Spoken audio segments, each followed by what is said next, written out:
Stuck in the DFS cash bubble? Can't quite figure out how to take that leap toward profitable results? Most of us don't have the time needed to keep up on all the news and stats necessary to be a successful player at daily fantasy sports, or the patience to read complicated spreadsheets and charts needed to make informed decisions. That's why at Run Pure Sports, we've simplified the lineup building process to help you create competitive teams. Our content team consists of some of the biggest names in the DFS industry, including BigT, Hoop 2410, JSURab, AP, DraftCheat, Mangone, and much more. Our contributors dominate the leaderboards in both tournament and cash game formats. These players provide you their top plays on a given slate in an easy-to-use format. In our core plays tool, our experts provide you with the players they'll be targeting the most on a given slate. These core plays give you the foundation you need to create competitive lineups. Our playbook is an easy-to-read guide to each slate, which will also help you make informed decisions. Our new cash game chart features the top plays on a given slate provided by our cash game pros Hoop 2410 and Mangone. We've got a page dedicated exclusively to DFS single game content. It's headed up by BigT, one of the top Showdown and MVP players in the world. Ask our experts and fellow premium members directly for lineup advice in our Discord channel, where our members have benefited by winning some of the biggest cash prizes across the DFS landscape. In our premium videos and articles, our experts lay out their favorite plays and strategies for a given slate designed to guide you towards profitability. Sell me on Aaron Rodgers. You don't need to sell me on Aaron Rodgers because I trust your opinion, but come on, sell me. So I think this year he's going to come in. He's going to selfishly try and throw as many touchdowns as possible. I think he's going to be a guy who, at the end of the year, we're talking about as an MVP candidate. Plus, check out our tiers, stack charts, slate plan, projections, and much more to help you make your lineup building decisions. So what are you waiting for? Sign up today at runpuresports.com to gain access at an affordable price. And for just a small added fee, you can also subscribe to our sports betting content on our bet site. Thanks for watching, and keep running pure.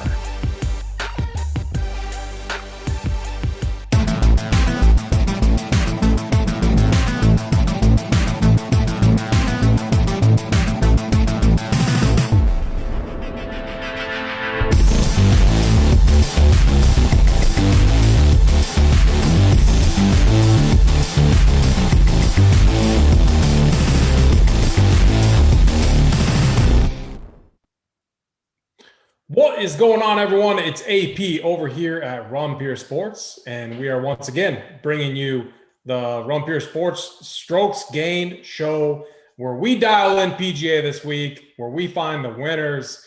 And I'm here once again with my two guys. We got Uncle T, we got Snyder back again. Uncle T, how was your week last week? Yeah, real good to be back with you guys again. Before we get started, I want to let everybody know that it's good to see Snyder here. A lot better looking than Hoop.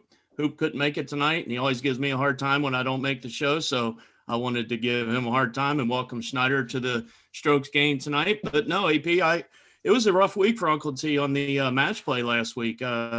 We came on the show. We had some conviction on, we all know that tournament is pretty volatile. You know what I mean? With the with all the upsets, I didn't think it would be where only one of the top 16 seeds and John Rahm would be the only one to advance. I don't think anybody really predicted that. So most of my teams were pretty dead late on Friday. And then I did have a team with both Horschel and Shuffler get through on one team. But the problem was the other four guys, they didn't even make it to the 16. So I was basically 2 out of 6. With the two being, the two guys that got through to the end. So I actually ended up doubling up, as crazy as that sounds, on that team. But no, other than that, it was a rough week for Uncle T. Yeah, I hear you. And it was fun. It was funny for me. So our rules were good. Everything was good about the week. And I thought I was dead because I was high on Usti. I was high on a bunch of different guys. But then I think it was headed into, after the group play. So it was headed into, what would that be, Saturday. I thought I was dusted. Then I started getting all these messages from people like, oh, you're live. You have, 9 builds that are still live.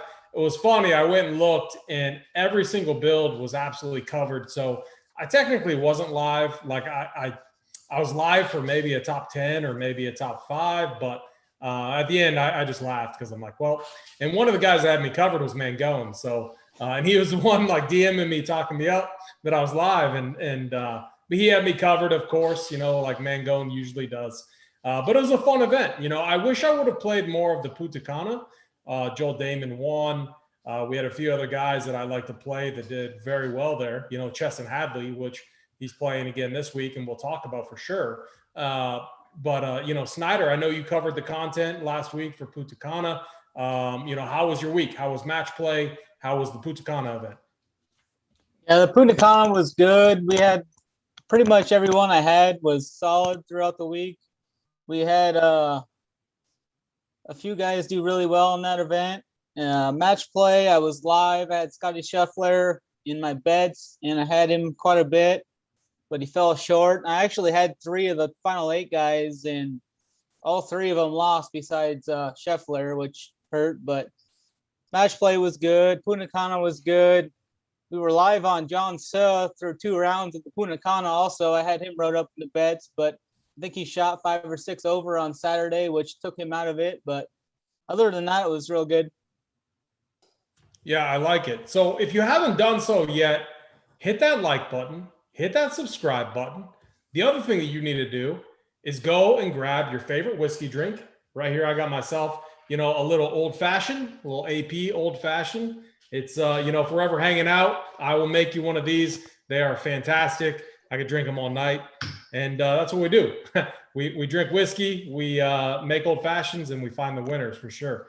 But this week we have the Valero Texas Open, and it's going to be a ton of fun. The past few winners, if you're looking back, so it was off last week or last year with COVID, obviously. But if we go back to 2019, Cory Connors won. He's the defending champion coming to this event. And he won at -20, which is crazy because actually this course is not like a traditionally a birdie fest. It's actually one of the tougher tracks, on tour. And so, but if the winds are down, we do see these ball strikers just go ham. They're able to go tee to green, and they're able to get there. And so one thing that we definitely need to do this week is keep an eye on the wind, see how that's going to affect our play. But Uncle T, I want to kick it over to you real quick. Talk to us about the course and kind of give an overview of the makeup of a golfer that you're looking to target this week. Yeah, you hit a couple of the points, but the wind is really the determining factor on most courses, especially down in San Antonio, where the wind definitely will pick up. I think last year when Connors shot that 20 under, I think it was relatively, it was wind free, if I recall, and that's why those scores were so low. Like you mentioned, almost 7,500 yard par 72 course. The fairways are pretty forgiving. I mean, you can, the fairways are wide, so you won't generally have too much trouble hitting those. I'm going to target bombers a little bit. We really haven't talked about it a ton this year since the new season, started out in January out in Hawaii. But, obviously always long and straight is good. We all know that. But we haven't really been targeting the bombers. I'm going to target them a little bit this week. I think distance does matter. I think the greens are a little tougher to hit, so I think maybe strokes gained around the green is going to be one of the key stats. But 64 bunkers as well around this course, guys. So, you're going to have guys that are going to have to, get up and down from some of these big bunkers, and they're large bunkers. So for me, it's pretty simple. I'm going to target the ball strikers off the tee that can, overall, driving, and then strokes gained on approach probably. And then it's always a matter of guys getting hot with the putter. You know what I mean? So for me, that's kind of the approach I'm going to take this week. And I am going to target bombers just a little bit more than I have probably at any point this year. I like it. Fantastic breakdown. And everyone, let's not forget, we got the Masters coming up. I'm very excited. Pricing is out for the Masters. Make sure you go and check that out. There are a lot of gems. I'm already looking at it.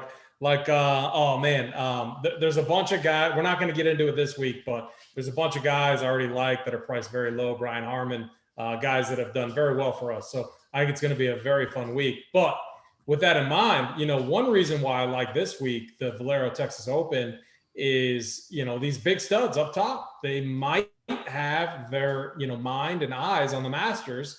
And one thing that stuck out for me is we typically see kind of an unknown win this week. There's a lot of times where it's like the perfect week to find those 101, 151, odd type guys to get on this week. And so those are the weeks I really love. I feel we do a very good job here at Rumpier Sports at finding these, 6K punt guys that have upside. And I already have 6 tagged this week in the 6K range that I really like, that I feel overly confident about. I don't know if that's a good thing or not, but I know, it really doesn't matter because I'm very confident on them. But before we dive into the tiers and how we go through it for golf this week, we have partnered with Super Draft. And so if you haven't already, go over there, get signed up, use the code RUNPURE, and they're going to give you a match up to $100. I love it for NBA. So I've been putting in probably, one thing that I like about Super Draft is if you're a casual player, it's very good for the casual player. So I've been trying to max out their contests over there. And for me, maxing it out, it's only like $200 like to get into all their main stuff. And if I'm trying to max out DraftKings, I'm talking like $2,500 to $4,000. And so to get into all the big main contests. And so if you're a casual player, I think Super Draft is a phenomenal site. I'm going to be posting my cores for Super Draft. I'm going to look at PGA this week for it. We're going to find a core. And I like the style. I feel that there is a slight edge because not many eyes are on it yet. And so I've done very well. I've cashed in. So I've played 5 slates. I've cashed 3 of them. I have a nice profit going right now. And that's kind of what you want to see. I don't have any big wins yet. No big wins, but they're coming. There's a $20 and a $15 where it's like 6K to first. So I got my eyes on that. We're going to take that down here eventually, or someone at Rumpier is going to take that down here eventually. So again, hit that like button, hit that subscribe button. If you're new with us, we go tier by tier. We're going to break down the 10K and up range. We're going to break down the 9K, 8K range. We're going to talk about the best plays that we see fit. So let's go and start with the 10K range, starting with Hideki. I'm going to start with you, Snyder. Talk to me about this range. What are you doing with these guys? Yeah, in a field like this, first off, I like to look at the value range to see if I'm more comfortable with the guys down there, if I'm more comfortable spending up to these guys. And I definitely like some of the 6K guys. So I'll definitely be looking at these 10K and up guys. Starting out with Tony Finau, he's priced up 11K. But I feel like he's going to be looking for a win anywhere he can take it since he's been so close starting out this year. He's had a great start to the year. Then Scotty Shuffler, he played 122 holes this past weekend, which he looked pretty tired down towards the end of it. He's from from Texas University. I don't think I'll go to him, but I definitely think he makes sense here. Hideki Matsuyama, priced over 10K. I typically don't like it. Jordan Spieth, he's had 3 top 5s this year. Played well at the match play. He's from Texas, University of Longhorn. Hey, Snyder, real quick, I got a question. So, the conundrum I'm dealing with, Jordan Spieth, I want to fade him, and we've had him on the fade list, and I think it's a phenomenal opportunity to fade him this week because I think he's going to be very popular and he's priced very high, but there's a lot of value plays that I like this week. So talk to me like you don't know me. What are we doing with Spieth this week? Do we start to hop on or do we continue to fade at this high price tag? Yeah, that price tag definitely is a little leery. He's had a couple top 10s here at this event. Should be very comfortable here as he looks to prep and gear up for the Masters next year. I think he's got one of the best chances he can have to reclaim his Masters success that he's had.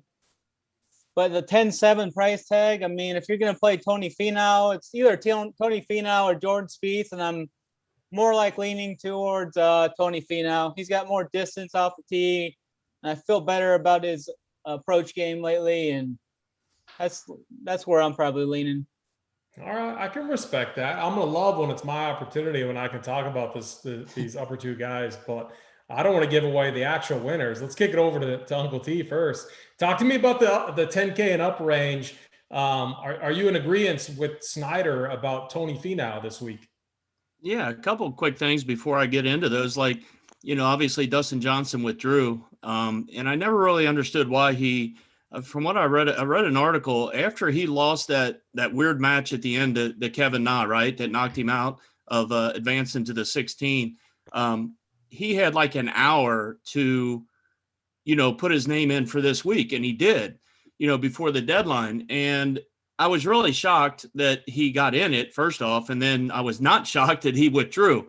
So that's Dustin Johnson. But the other guy I'm a little shocked that is playing this week, guys, is Scheffler. I just don't get it. He doesn't really need to play this week. Like Snyder said, he played 120 some odd holes, 7 rounds of golf this week. I don't think his mind is going to be anywhere near where it was as focused as trying to win that, huge tournament as far as a purse for him and his life. So for me, I'm not taking Shuffler at all. He's a complete fade. I'm never playing Hideki at 10-1 in any field the way he's playing right now. So that scratches those two off. And that leaves me with Tony Finau and Jordan Spieth. So while I agree with Snyder's points for sure, we've been on Finau quite a bit this year, and he could easily win in this short field or weaker field this week. I am gonna side and hop on with Jordan Spieth. I may have a lot of lineups, to be fully transparent, that don't have any of these guys. I may start in the 9K range. But if I was to go up over 10K, I think I'm going to side with Spieth over Finau. For no other reason than I just feel like Spieth is, again, 4, 5, 6 weeks ago, he was a fade every week for us, and it was working. But guys, he's got it. He's got the script flipped. I mean, his is all about confidence. He still isn't hitting it straight off the tee, which is a concern. Overall, it's not as big a concern this week. Like I said in the Open, you don't have to hit it overly straight here. I'll take distance over accuracy, and I understand Finau is longer than Spieth if you're comparing the two. So, Spieth's approach and his putter can get really hot. I mean, he's hitting everything right now. So for me, if I was to go up over 10K, I'm going to side with Jordan Spieth. I already saw some early odds next week at the Masters. He's 13, 14-1 at some books. So you're looking at the 4th or 5th choice. As crazy as that sounds, next week at the Masters. And he's in this type of field, and I think he's in it because he wants to win it. So, again, I may not go at all up here, but if I was, I'll take Spieth slightly over Finau in this range. Oh, guys. So this is tough. So I do not want to play Spieth this week. Like, I get it. I get his form is better. Uncle T, I'll challenge you a little bit. If distance matters, like, why are we seeing these shorter hitter ball strikers win year over year here?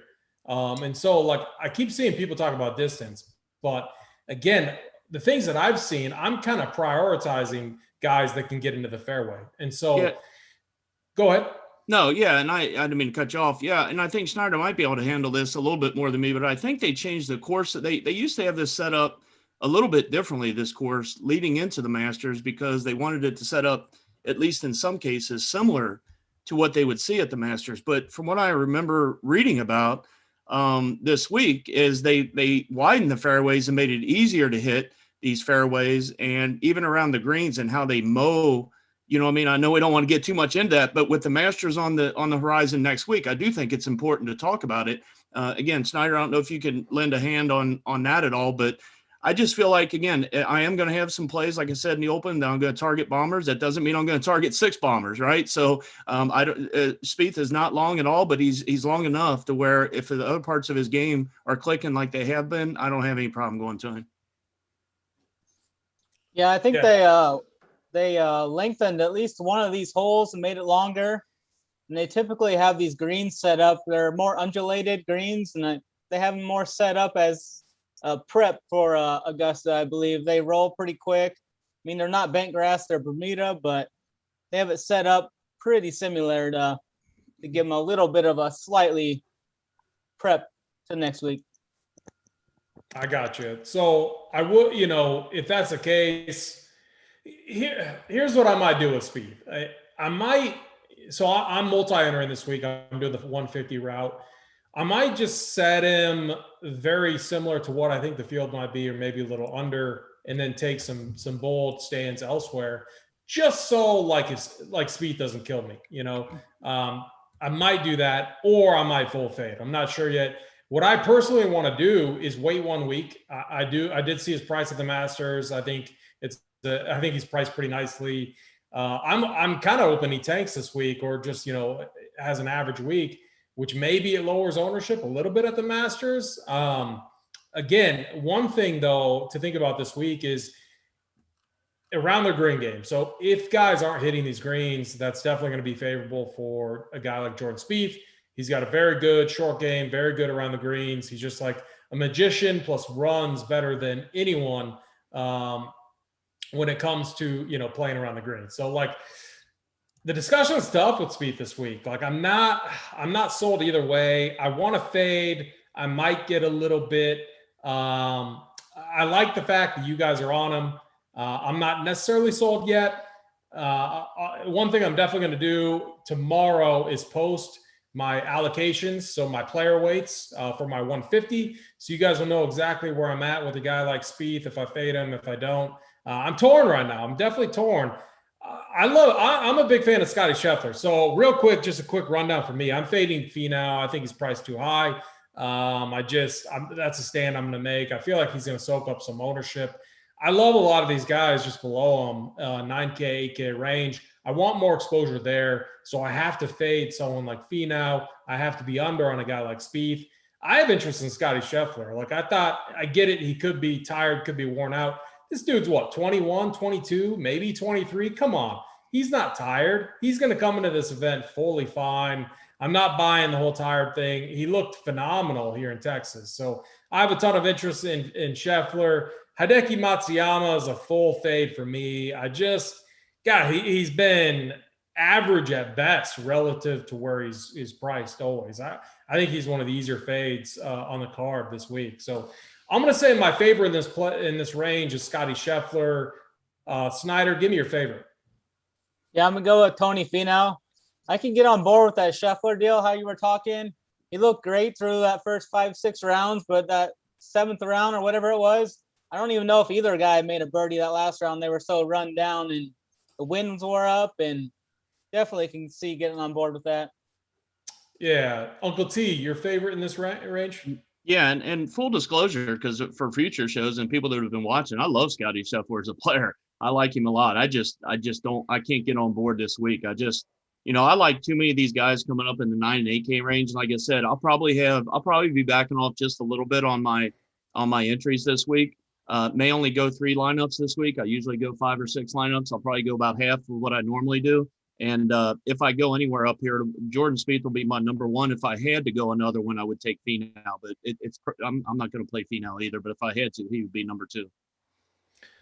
Simon, I'm going to need you to get a copy of that right there, where I can see where I can hear Uncle T saying Jordan Spieth is number 1 this week, just so that I can play it back at a future date.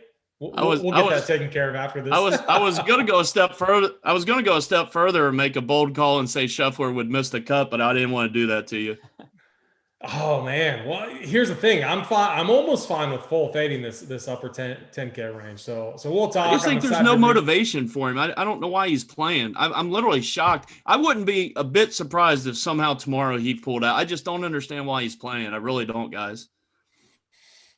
Well, those are good points, and this is why we do the show, because I'm still trying to figure out my build path. I don't have it all dialed in yet. That's why we get on this show, and that's why we talk through these plays. It's we're finding the winners as long as everyone else. So let's get down to this 9K range. Snyder, let me start it off with you again. Talk to me about what you're doing in this range. I personally feel there are a lot of names that I have a ton of interest in this week.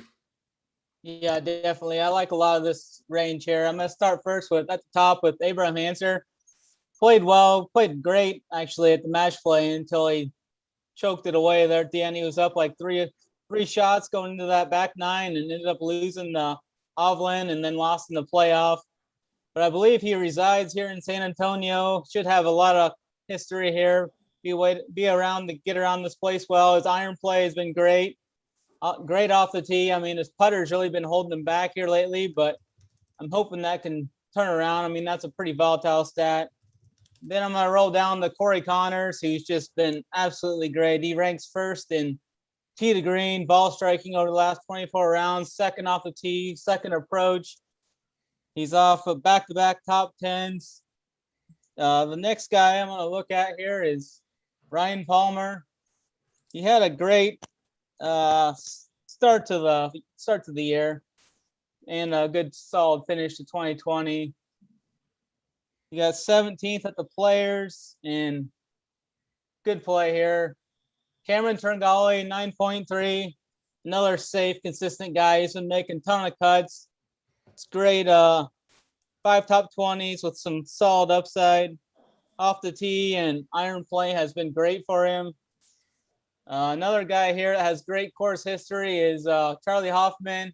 He's got a second here last time it was played and a first in 2016.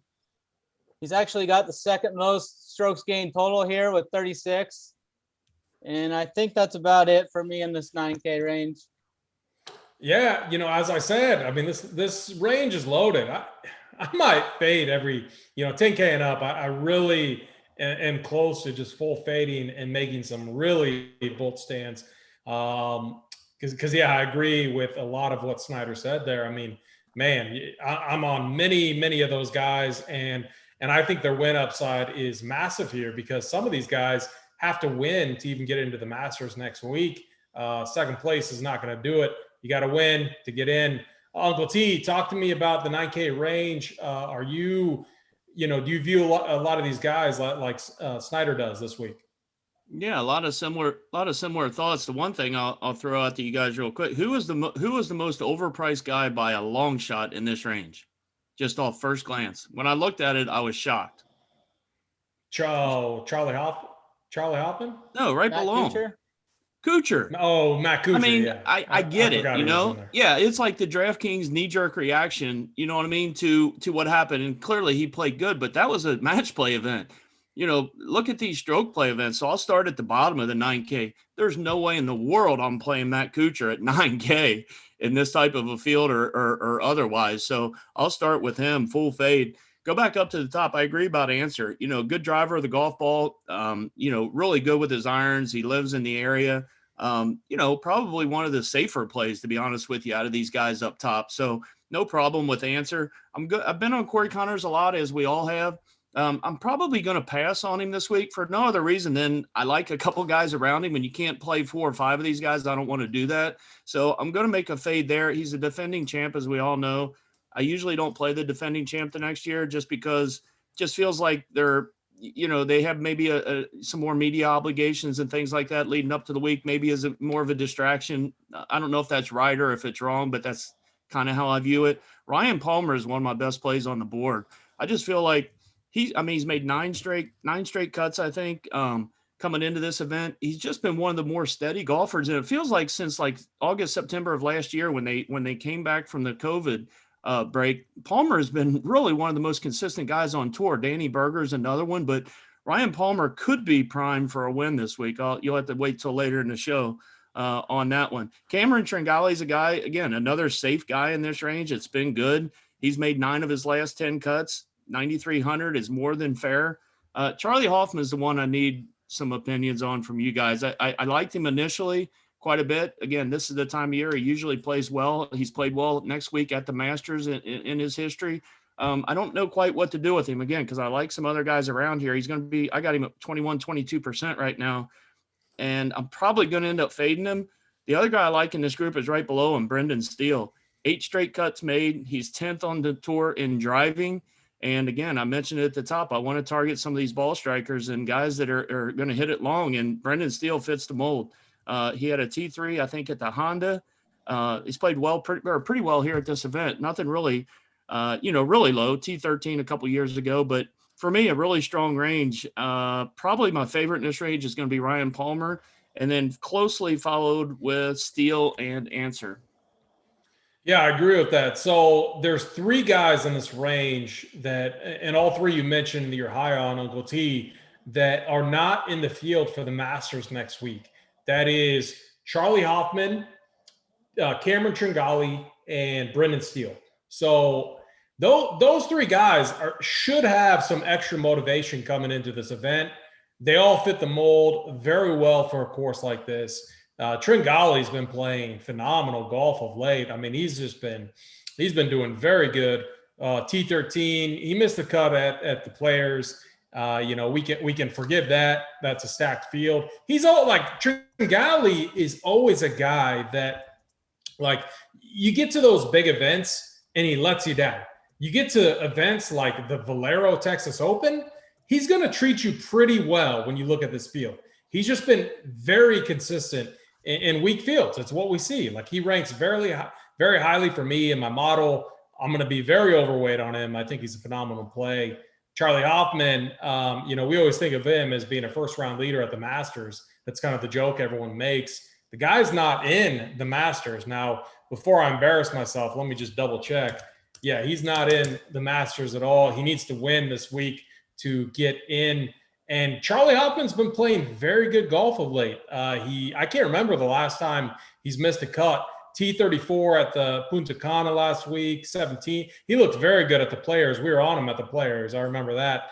31st at Arnold Palmer. I love Hoffman this week. He was 10th at the Arnold Palmer event, 52nd at the Genesis, 7th at the AT&T. So, I mean, that's going all the way back to the California swing. Doesn't matter where he's playing. This guy's playing very good, and he normally plays even better down in Texas. So I love Hoffman. Brendan Steele's another guy who I literally cannot remember the last time he missed a cut. All right. I am pretty confident now that – okay, Uncle T, Snyder. Am I crazy for full fading everyone over 10K and up, loading up on this range and mixing and matching the nut values that we're going to get to? I mean, you think that's a decent approach? No, you're not off board at all.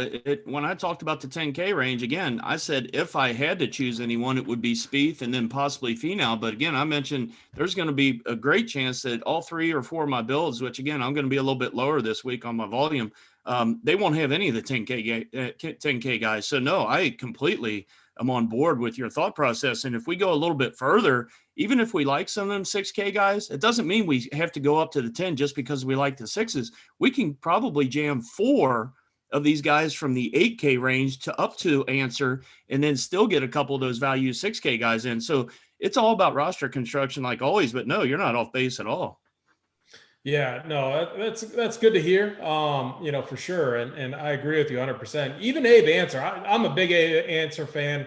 I think he's one of the safer golfers that you can roster in any type of event. I want to wait till next week. I might even fade him or just be under on him. I like him. I think he's a phenomenal play. He could definitely smash here, but I'm looking at Cory Connors down to a steal. I'm gonna say my favorite play though is I'm going to say Tringali. I just think he shows up in these weak events. And because I think Hoffman is the popular guy in this range. I think Palmer's the popular guy. And I'm definitely fine with those guys. But I'm going to say my guy in this range is Tringali. Snyder, who is your top play in the 9K range? Yeah, I'm going to go with Charlie Hoffman. His iron play has just been great. You look at his course history here. He's had 6 finishes inside the top 11, and he's not in the Masters, and he's got second last time. I think he's going to be there on Sunday, so I think he's really good play for his price. Yeah, I like that. I mean, as we said, I can get on board. Uncle T, who is going to do it in the 9K range for us? Yeah, for me, it's actually by a wide range, and you guys might make fun of me. I think Palmer by a lot for me in this range. I think that. Palmer's got a ton of upside. Yeah. And the second guy would be Brendan Steele. You mentioned it. He's had 8 straight cuts, and I think he's had like 14 or 15 cuts made. So Brendan Steele is my second guy in the 9K range. And I think I'm going to lock it in now. So I'm doing that $15. We've been toying around with the multi-entry route for a while now. I've had a lot of, no wins, no takedowns, but I've made a nice profit each week. I feel, and I'm kicking myself. I wish I would have been doing this longer, seeing the edge that we have when there's people out there that are playing in a field like this. There's going to be guys playing 80 players, 90 players in their 150 lineup construction. Like their pool of players is 80 to 90 players. It's ridiculous. It's not what you want to do. You want to take stands. You want to condense your player pool. And that's where I see a massive edge. So I think I'm going to take it a step further this week. I am going to full fade the 10K and up range, I believe.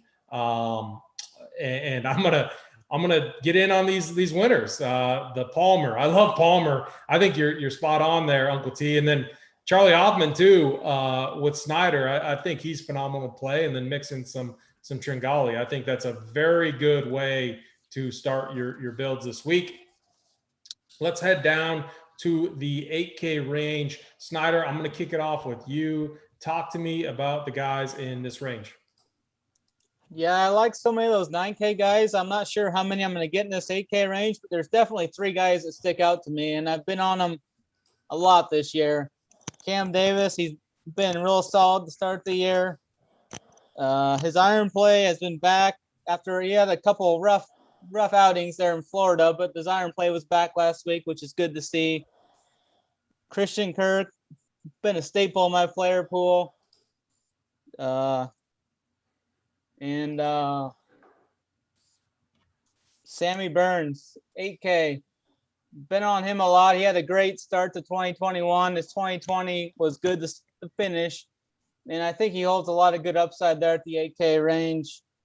And that's about the 3 guys I'm going to be targeting on here. I love Kirkey. Kirkey's been treating us very good in the Run Pure community. I'm glad you mentioned his name because I am a big fan of him this week. Uncle T, the 8K range. Okay, before I kick it to you, Uncle T, Cam Davis right now, I want to fade him. I like the commentary that Snyder had on him. Talk to me a little bit about Cam Davis, but then also talk to me about this range. Yeah, before I get into that, look who showed up in chat. Our boy Mangone. I tried to get him on the show tonight to come on and talk about his boy Ryan Palmer, who, ironically enough, we're going to be talking about here in a second. So, Mangone, if you want to hop on for a minute, come on and hop on with the 3 goats here. We'll talk some golf with you, and you can make your points about Ryan more. But anyway, on this range, AP, I am in agreements with you a little bit. I am going to be off of Cam Davis this week. He, while he's played pretty well, he has missed 2 of his last 4 cuts, and he only played here 1 time and did not do well. So I'm going to take a pass approach on Cam Davis, even though I really like his game. Chris Kirk is probably going to make one of my core plays this week. Stand by for that, but he's just been solid. He's finally healthy again.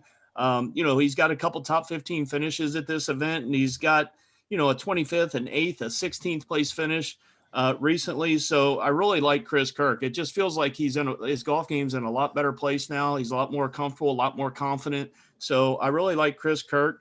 Going down a little bit, I talked to Snyder earlier in the day. Keegan Bradley's a guy that as the week's gone on here, even though it's only Tuesday, we've been kind of looking at this for 2 days, at least I have. Keegan Bradley's a guy that I think I'm starting to warm up to and like a little bit, because if you look at his numbers, they're not that bad. Like, it feels like in a lesser field, he's 17% right now, which I don't necessarily, that feels a little high for him as far as the ownership percentage, but it feels like in these weaker fields, he tends to show up and play well.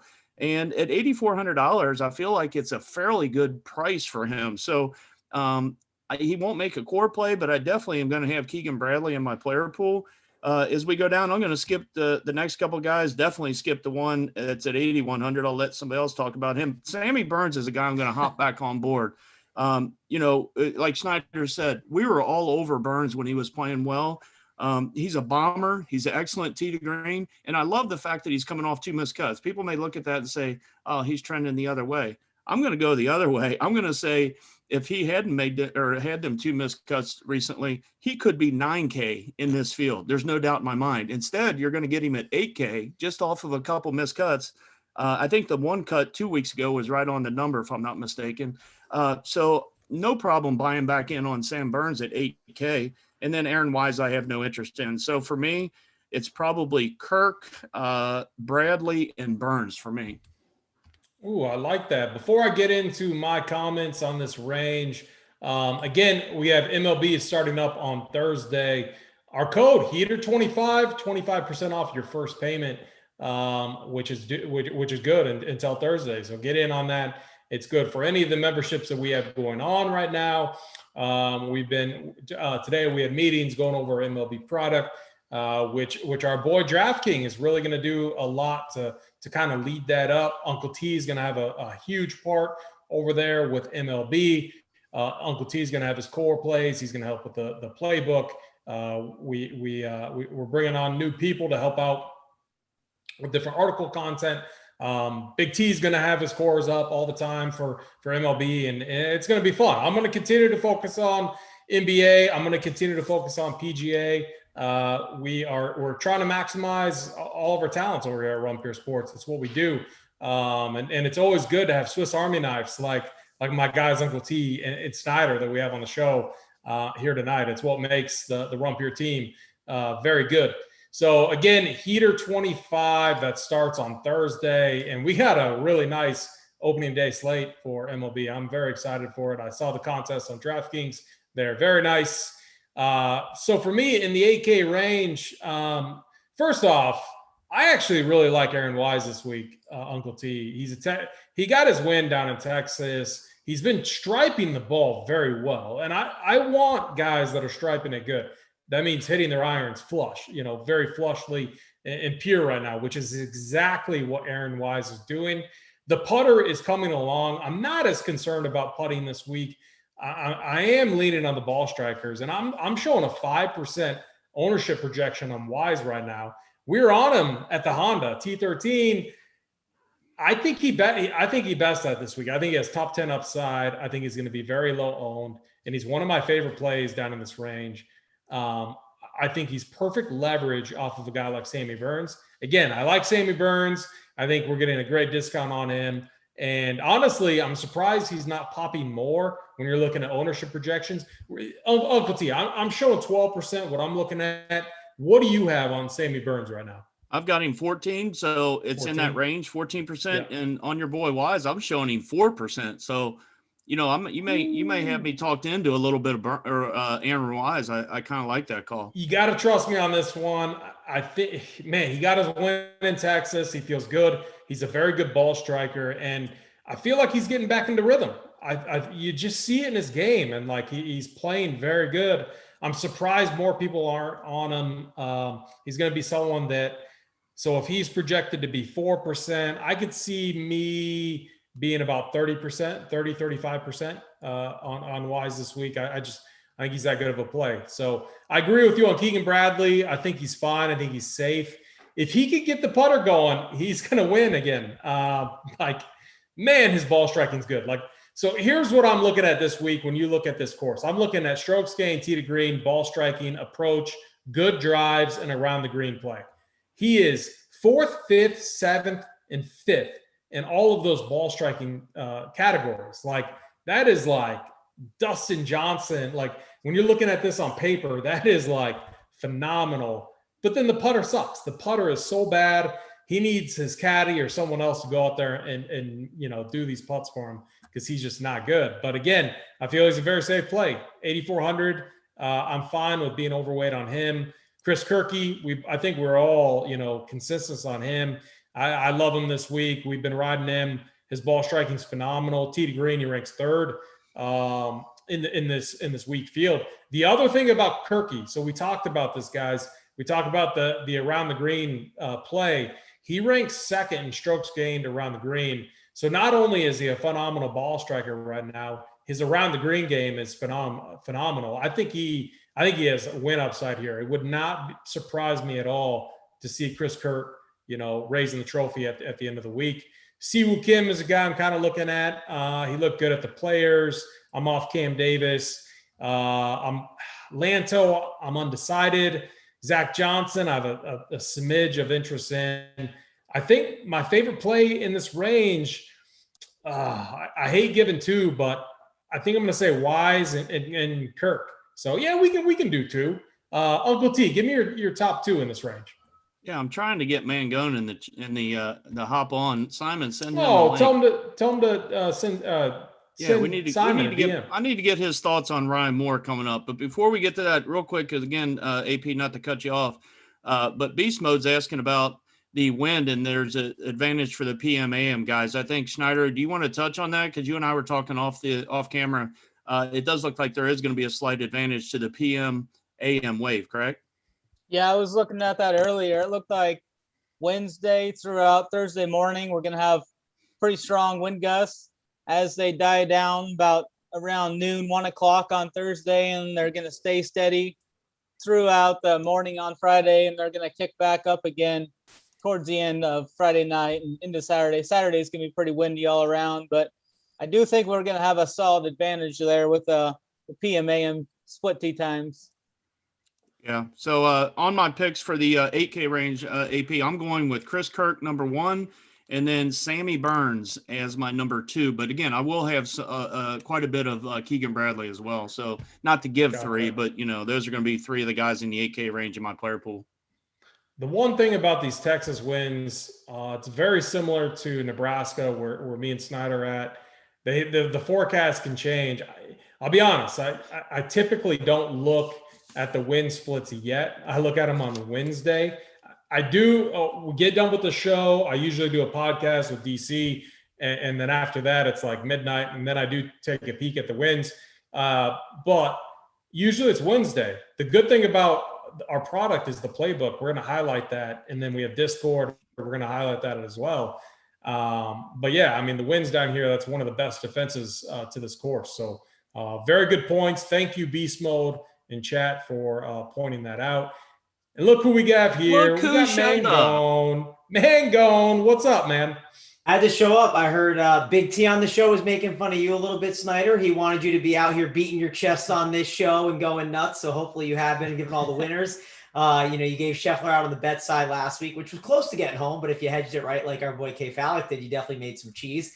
And then Uncle T, I was doing some research for golf. I was going through the old course history AP, and I was just doing the scroll, right? You just scroll down and you see what kind of pops off. And what do you know? I was like, oh, who's this guy with the course history? And it happened to be Mr. Ryan Moore, who has not been kind to me at all. So I got to pull the course history up now because it was right in front of me before. He had, I think, three entries he's had in the last 5 years.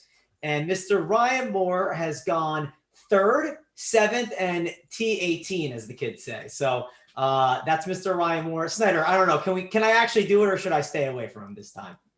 Yeah, I was actually looking into Ryan Moore quite a bit. I mean, he had a great 2019 season, started off 2020 really well, and then COVID hit, and that pandemic hit. And then ever since that pandemic hit, he missed 7 of his next 9 cuts, which I really think that had something to do with his game and whatnot. But he's had a couple solid finishes here in the last month or so, and I think he's gearing right back up, and this could be a really good low-owned spot to target him at. I don't know what his ownership's projected to come in at, but I got him at 9%. Oh man, I don't even know if I want to play him. It sounds too hurtful. Uncle I think T, it's a good play. Is it a good play, Uncle T? I think so. I won't have any shares of Ryan Moore. I actually really like him this week, man. I really like him. Not as much as Wise and Kirk, but maybe I'll have to jump on him again. He's a Texas guy, I think, too. I can't remember for sure. Yes, but sir. He definitely is a Texas guy. I have him at 12% ownership. I think people are going to be on him because of the Texas narrative. So if you're going to play Ryan Moore at 12%, if you're going to play him at 12% ownership at 7,900, I want a piece of that. All right, Uncle T. Look at this. I'm going to give you a chance to get some of that poker money back. 3rd, 7th, T18, T8. He's a different player then, though. He was a different player. He sucks right now. He hasn't had a good finish in like 4 months. You're going to hang your hat on the course history. The players in 26 at the AT&T. I mean, he's had 2 of his last 3 finishes have been decent. I mean, he's gained off the tee in both and around the green in his last 3 events. Uncle T, you invited me on to try and like 3-way just like destroy me and throw me through a table. But you're the one going through the table now, I know. Sir. Very hurtful, as JT would say. Very, very hurtful. I like the guy right below him, Harold Varner III. I'll take him over Ryan Moore. Any straight ups or heads up. I like Varner though. I'm not doing that bad with you. I like Varner. He smashes weak fields. Like this is a Harold Varner week. Like look who he's playing against. Like he loves this is where he thrives. So I think he's a phenomenal play. But I do think Ryan Moore is in play. He's a ball striker. And his statistics that I'm looking at are starting to trend upwards. So I think he's a good play this week, Mango, and I can definitely sign off on that. All right. I mean, sounds good to me. I'm excited. I also like Mr. Putnam in this range too. I think he's another guy I'm looking at as interesting and someone who hasn't probably been talked about too much. And if the wind picks up, right, I think I might be more interested is Matt Wallace. I always feel like he's like one of those good wind players. So I saw some of that chatter in the chat, and I don't really look at that until Wednesday morning. So that's something I would like obviously adjust as things go on. I like it. Well, okay, Snyder, 7K range is yours. Talk to me about the winners in this range. Yeah, I already talked about more. The next guy I'm looking at is Sam Ryder. He's off 2 great finishes, an 8th at the Honda, 2nd last week at the Punta Cana. It was really windy conditions there. He excelled really well there. That's where I'm going. And then John Hahn there at 7-4. He's been a really consistent guy. He's made 13 of his last 15 cuts. Just strikes as a great value play right there. He's had 5 top 21s in his last 9 events, so he's showing a little bit of upside there at his price. Johnny Vegas ranks number 1 off the tee in his last 24 rounds. He's made his last 5 cuts, and he showed some upside with 2nd at Puerto Rico, and he got 18th last week. He's a former Texas Longhorn. He finished 30th here in 2019. Another guy we've been high on is Doug Gim. He's just been playing great golf. He's just been great. His approach game off the tee, ball striking, it's just been phenomenal. Then we go down here and we see a Big T's boy there, Chase Seifert. The guy has just been on a roll. He's got 3 straight top 20s, 18th at the Punta Cana, 3rd at the Honda, and 15th at the Puerto Rico. I think he has just phenomenal GPP ups. I don't know what his value or his ownership is supposed to be coming in at, but I think he's got great upside at that price. And that's about it for me at the 7K range. Yeah, the only thing about Seifert is I'm so used to him being like 6,300. And now he's 7,100. I get it though. His form looks good. Uncle T, 7K range. Where are you at? Yeah, really love Harold Varner.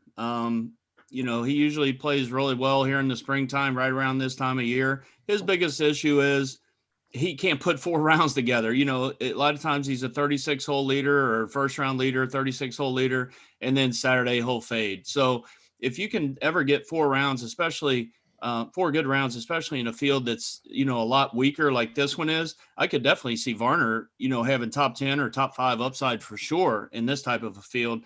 And, as you go down, Brandon Grace is a guy that I just think isn't really that great of a golfer right now, but he is playing well. He had a win a couple weeks ago. He did miss the cut last week. He's got good course history here, a couple top 10 finishes, albeit back in 17 and 16. But, at the price, I can maybe buy in a little bit.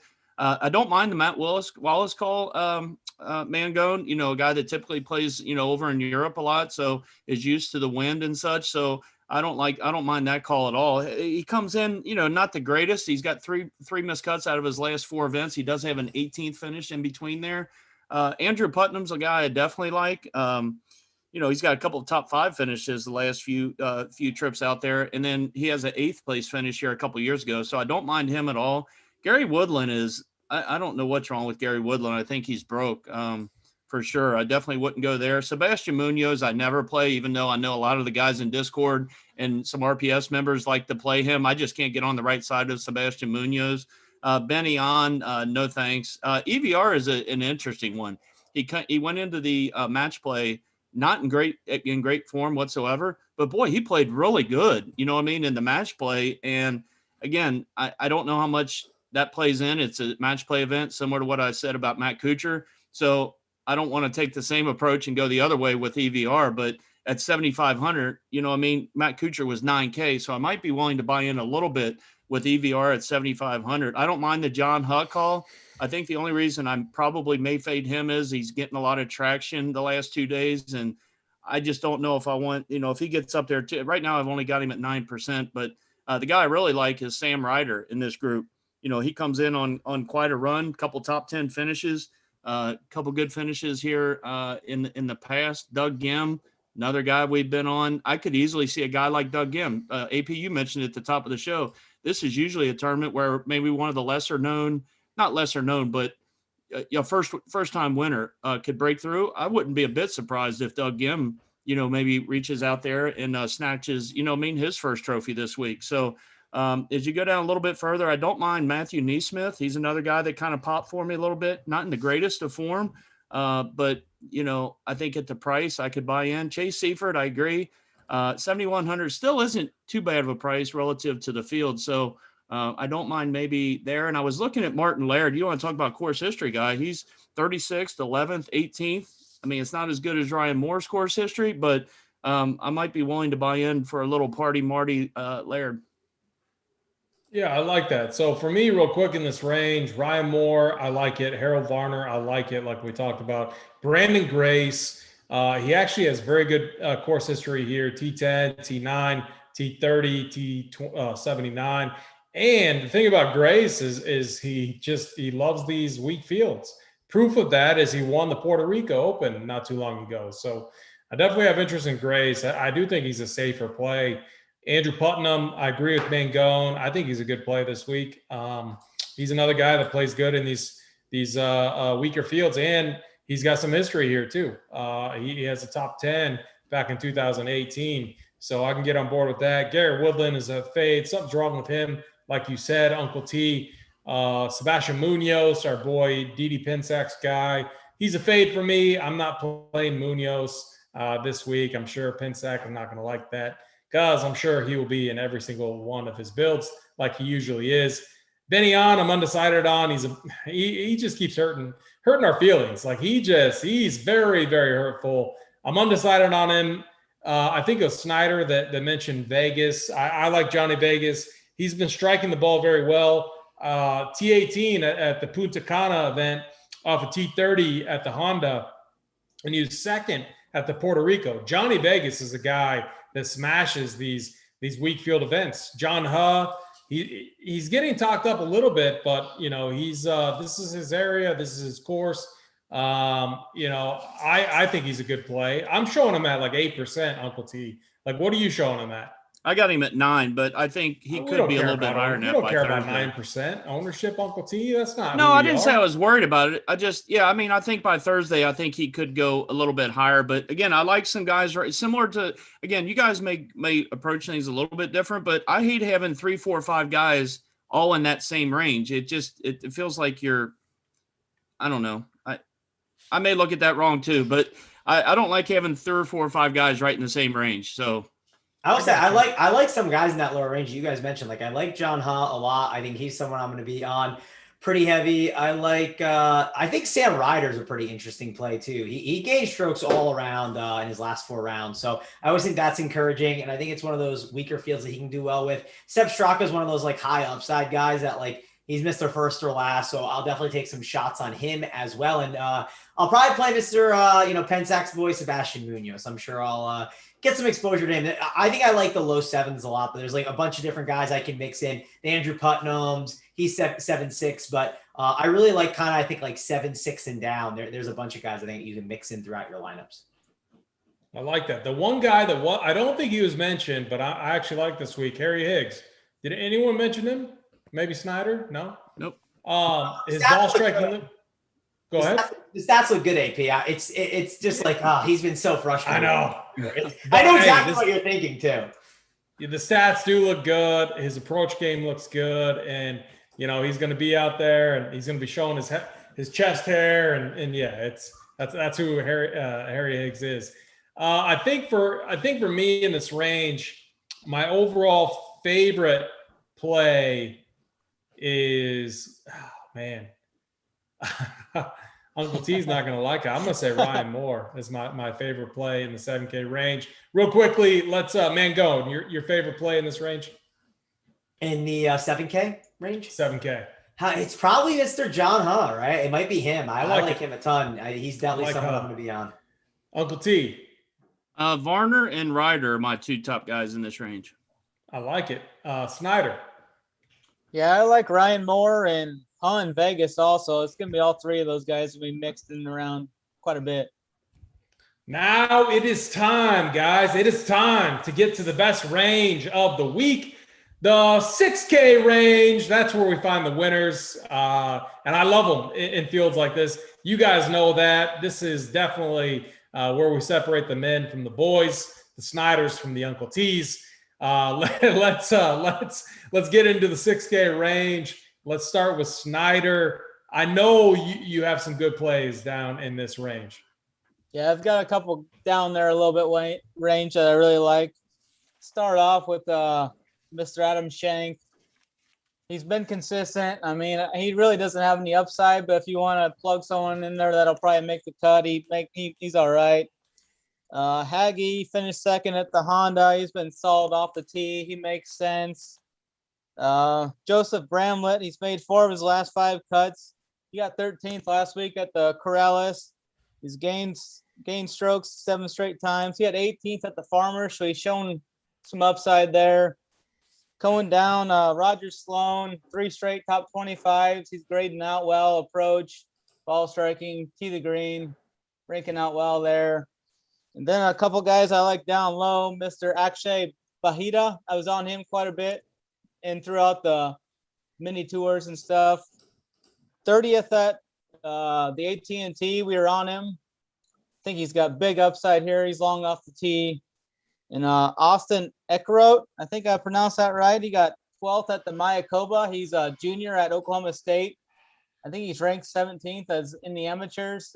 It's a good 6.3K. I think he's got quite a bit of upside here, and that's gonna round it out for me down here. I like it. Uncle T, the 6K range. Knew I was going to do it. We went so long, Uncle T. Oh, we were close. We were close. Snyder grabbed a few of my guys, but yeah, I'll start with Nick Taylor up near the top, 6,900. I know Hoop and I have been on him quite a bit as a guy that is usually always a 6K guy and usually doesn't treat us too poorly. He's a guy that's generally going to make the cut for you. As you go down a little bit, our boy Jimmy Fierich. In a field like this, $6,800 for Jim Fierich. He's probably going to make the cut, may finish 25th or 30th. You don't know, but pretty good value on him. The guy I'm really looking at is this Corn Ferry guy at 6,800. Grayson Sig, I guess is how you pronounce it. He got into the field by a top 10 finish last week at Punta Cana. He finished 9th. And he's made 19 of 22 cuts on the Corn Ferry Tour, including 7 top 10. So, hey, for me, the guy's probably going to go out there. He's probably a young kid. I'm not really sure. I haven't done a ton of research other than that. But, hey, he's in the field, and he may play, with nothing to lose. So I don't mind him at 6,800. I like this Roger Sloan call. I'll definitely have him in my player pool.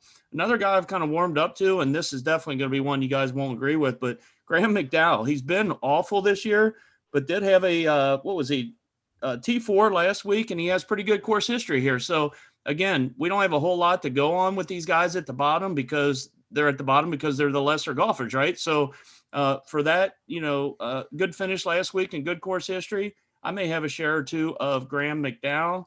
As you go down a little bit, what has gone on with our boy Doc Redman? I can't play him this week, but 6,600 in a horrible field. It's like, what has happened to Doc Redman? He was a guy we played a little bit during the fall swing, and we just can't play him right now, I don't think. As you go down a little bit further, I had a couple more guys down here. Oh, yeah, I do like Akshay Bahida. I'll be on board with him. Henrik Stenson, 6,400. How far have the mighty fallen? I told Snyder again off camera that, how about him? A couple years ago, he won the British Open, and now he's just awful. So I like the Eckhart call as well. And then even going down a little bit further, like Wesley Bryan, Brian Gay, a couple of those guys, if you're wanting to go up top, which I'm not going to probably go up in that 10K range like we talked about, but if you're going to, I don't mind playing a couple of these guys down here. You're not playing Stenson, though, are you? Who? Are you playing Henrik Stenson? No. Oh, absolutely not. No, I mentioned it just in passing to say, when is the last time we saw a guy of his caliber, like in the past, like a named guy, be 6,400 in a field like this? No, I'll have absolutely no shares of him. Yeah, if I said that, I misunderstood. Talent's just getting better. I mean, it is what it is. No, Very interesting. Mangone, what are you doing with the 6K range this week? I'll admit, I'm not trying to go too deep into this range. I just don't think it's necessary, but there's a couple guys. I'll admit, I have not dove too deep into them, but a couple guys I saw, who was it? I can't wait to change Mangone's mind. Not Kevin necessary. Kevin 6K Chappell range is necessary, Mangone. I don't think it's necessary. I don't think it's necessary, but I guess we'll see. Kevin Chappell was one that I looked at him. Some of the numbers are really good recently, so I wouldn't mind dipping into him again. You're not even going too deep down.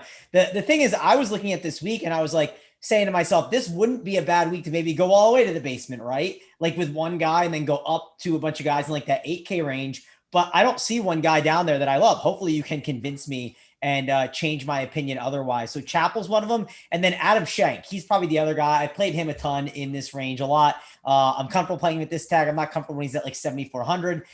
He's been playing a little bit better. He had a pretty rough stretch there in the fall, but that's it for me. I'm really just kind of going with Shank, I think, and Chappell. And unless you guys can convince me otherwise, right? Like I'll open up the playbook. I'll look and see what everyone else is doing. I'll keep diving into research. But so far, I'm not like diving in on this range. I like that lower 7K range more. Yeah, I will save the best in this range for last, going through the winners. Kevin Chappell, I like Kevin Chappell. He's won here before. He's actually starting to look a little bit better. He's always been known as like a ball striker back in the day. Very good iron player. He lost his game. It looks like he might be starting to find it. T13 at the Honda. And this is a place he's just always played well. T30, win, T4, T66. He knows this place. Like I like guys like that. Nick Taylor. I think Nick Taylor is a phenomenal play. I would play him at 7,300. I would play him at 7,400. He's a guy that Uncle T, who you guys have been on. He's a good ball striker. His approach game is good right now. His putting hasn't been as good, but I'm kind of discounting putting a little bit this week. I think it's going to be a little bit more random of a stat. Jim Fierich, I feel, is very safe. Very confident he's going to make the cut. Like I mean, can you play him like in cash games, Mangone? Like I don't see how he doesn't make the cut here. You're talking about Fierich? I mean, Jim Fierich. What's his price? 6,800. You definitely could. I just think those, like, I can get to one of the 7K guys instead. I guess it depends. Like, what does that money get you up to? I haven't looked that deep at Fierich. It probably isn't like a bad spot for Fierich, right? He's been playing pretty good on that old man's tour, right? At least that's what I've heard. Right. Maybe I should look at him a little more. I definitely haven't looked at him that much, and that's something that maybe I need to look deeper into. Here's my plan with him this week. I'm going to be, so he's projected to be around 7 to or around 6 to 8% owned. Maybe closer to 6. I'm going to have him about 15 to 20. Like I'm going to be a little overweight. I think your upside is somewhat capped with him, but let's just say I get him in 15 to 20%. What I'm trying to do there is hopefully he opens up other plays, 8K range, 9K range to get me the winner plus a Jim Fierich who maybe gets 20th plus another guy or another 2 to get inside the top 10. That's kind of what you're hoping with playing a guy like Jim Fierich. There is some downside there, but I feel very good about him. Where a guy like Nick Taylor, I think Nick Taylor has maybe more win upside. Like he could definitely miss the cut, but he's a guy where his ball striking could definitely carry him to the finish line. And he's Canadian, so he's got his Canadian buddy Cory Connors, who won in 2019. So if you like narratives, there's the Canadian narrative going for Nick Taylor. Roger Sloan, I agree with him. I like him quite a bit. I might have a sprinkle of Kyle Stanley, like a sprinkle. His ball striking is okay. I might just eliminate him from the player pool too. But my guy, he finished T13 last week at the Corrales Punta Cana event. His family pictures. This guy just, he's got the audacity to have his family pictures right there on the workbench with his wife and kids. It's got to be Chesson Hadley, right? Has to be Chesson Hadley, 6,600. I think he improves on his T13 finish from last week and gets us a top 10 at $6,600. His history here, is not bad. He has a T20. He's got a T4. and a T56. And I just think he's the guy that he's a good iron player. He plays good in the wind, which we saw last week at the Punta Cana. I don't know if you saw any of that coverage. I had March Madness on, I had the match play on, and then I had Punta Cana on. And all I remember is that the flag sticks were blowing like crazy. So I know it was a very windy event. He plays very good in the wind, very good iron player.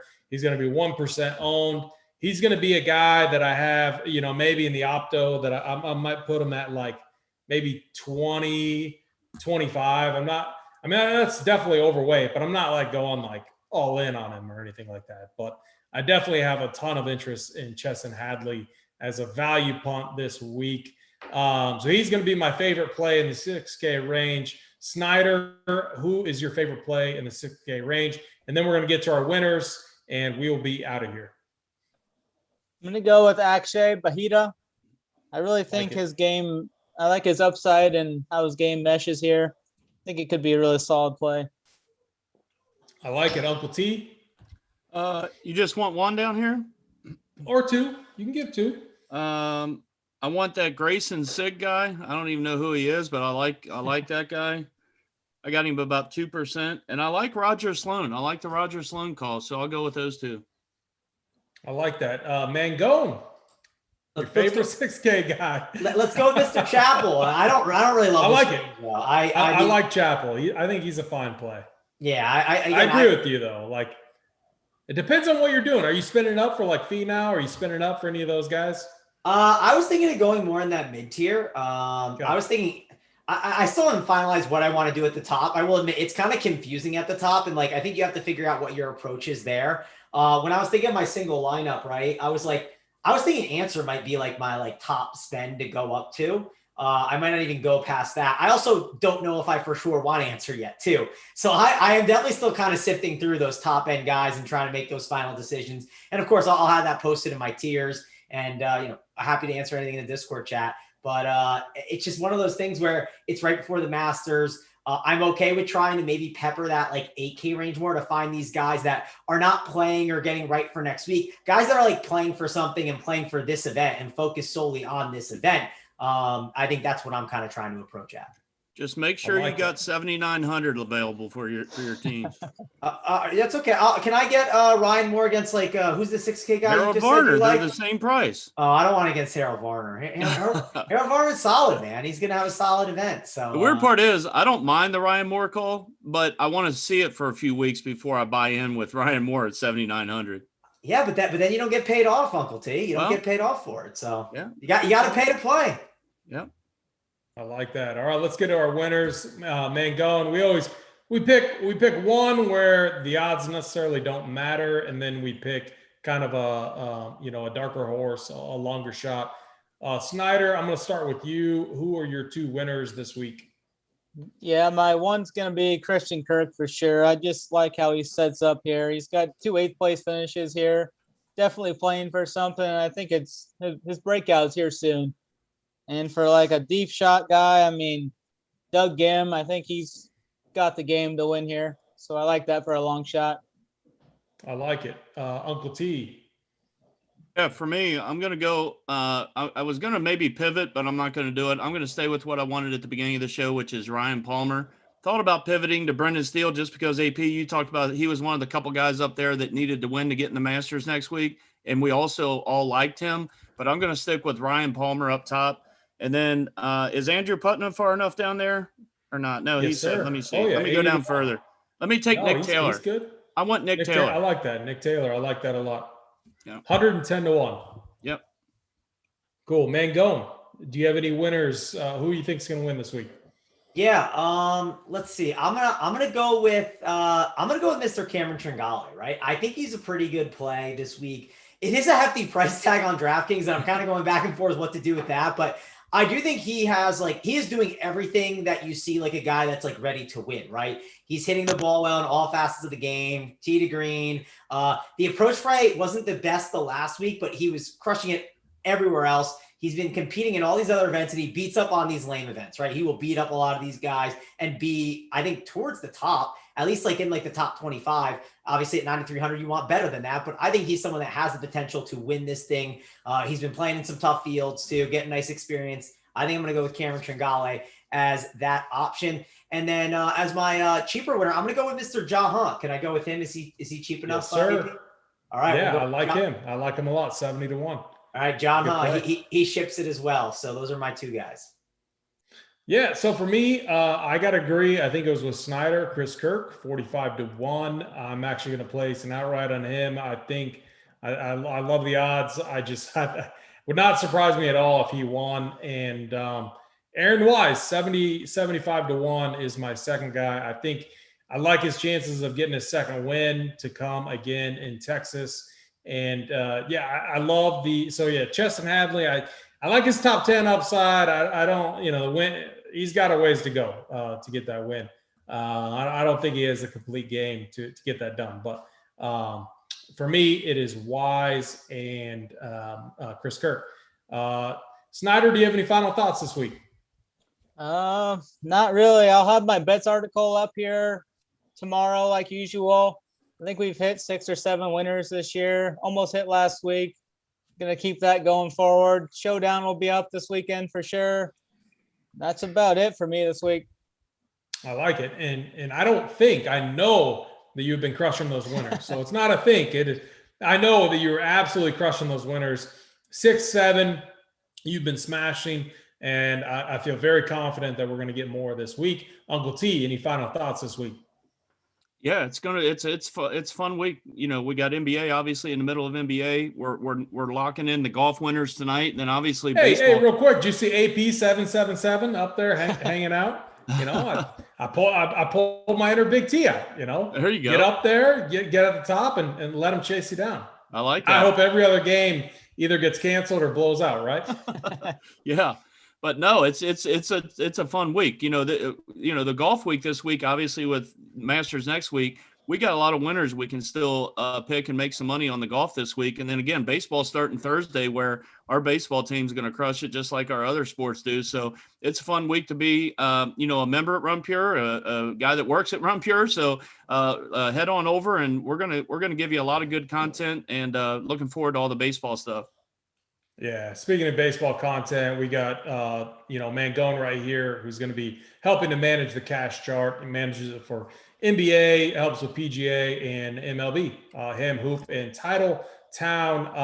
Mangone, any final thoughts this week? Are you dialing back your volume? Are you having a normal volume week with the Masters looming? What are you doing? I'm definitely going to play. Like normalish. I'm going to play one main team. I'm gonna multi-enter a little bit because I had some success last week, and I think there's some things I want to do in multi-entry and golf that I think I can be pretty successful with. So I'm gonna mess around with some stuff, and then I'm gonna plan on doing some multi-entry next week as well at the Masters. And I'm definitely playing still a good amount. I'm not completely dialing back or anything like that. But I'm gonna be dialing up for the Masters for sure. I'm excited. I always love that event. Mango, you're a sharp guy. Maybe you're all right. So you're a cash guy. Whoa, that's he's a sharp opinion. guy. So like maybe you've seen what I've seen with the multi-entry route where I think there's an edge. Like when I went like the past few events, I've counted like over 20 people that put 150 lineups in that have player pools of 70 or more players. Like whenever I see that, I'm like, why haven't I been doing 150 max more often? I've always been a 3 to 5 lineup guy, no rhyme or reason. But now that I see this, I'm like, man, it's not a good strategy to have 70, 80, 90 golfers, in your player pool. And so for me, I'm doing 150 this week. I'm going to roll out probably a 32 player pool. 32 players is what I'm going to have. I mean, is that what you're seeing too, or why are you dabbling in the multi-entry streets more so now? I think one of the main reasons I'm going to dabble in it more is I think I've gotten to a point where I'm a lot better at tournaments now and have better strategy. Also, I think that the more I have looked at golf in general, I think that there are people making a lot of mistakes. I think people just are doing some dumb things. And I know that I need to keep getting better at my multi-entry process. And I struggle with when I play like NBA, like on a night basis. It's really hard to play cash, manage content, helping out in the Discord, and then making 150 lineups, right? So this is a way for me also to iron out that process for the future and other things, being able to work on, doing things within the optimizer, creating groups, stuff like that. So it's also part of a learning process as well, I think. But I've noticed that when I have done it, I have been decently successful. And sometimes I will say this, when you play like one lineup and like, you just wake up and like your dude is like 5 over to start off the day, like, and you feel absolutely deadly. It's not a fun feeling and fun sweat as well, right? I know. I've seen that in chat for sure. I mean, listen, I don't tilt it out, right? But there is no worse feeling than like waking up to it, right? That's not what I wanted to wake up to. I would have loved to wake up to the 5 under, right? Of course, my guy can battle back and get the job done, but I want to at least feel like I have some sweat equity. And I feel like when I have done some multi-entry over like the past like 3 to 5 golf events, I'm just trying to like remember back, and I feel like I've had not a chance to win, right? But I've had some pretty good teams. Like last week, I had one that definitely had a chance early on to win, and then towards the end it faded. And then a couple, probably like the last 2 times I did it, I had some teams where I got some guys through, right? And I felt like my overall process was good. And I get it. It's one of those things you can't win every week. But if I keep firing and get myself to the top as many times as I can, eventually I'm going to hit and fall, and I'm going to get into that winner's circle. I like it. Very well said, man. Gone. Appreciate that insight. Again, if you're not a member, we got a few days left to use the promo code HEATER25, which is going to get you 25% off your first payment. And that's good up until opening day. So you got just a couple days. We got MLB right around the corner on Thursday. So come get in, join up with the team. And with that, we're going to leave you with that. With me, we have Snyder, Uncle T, and Man Gone. Let's all run Pier this week, boys.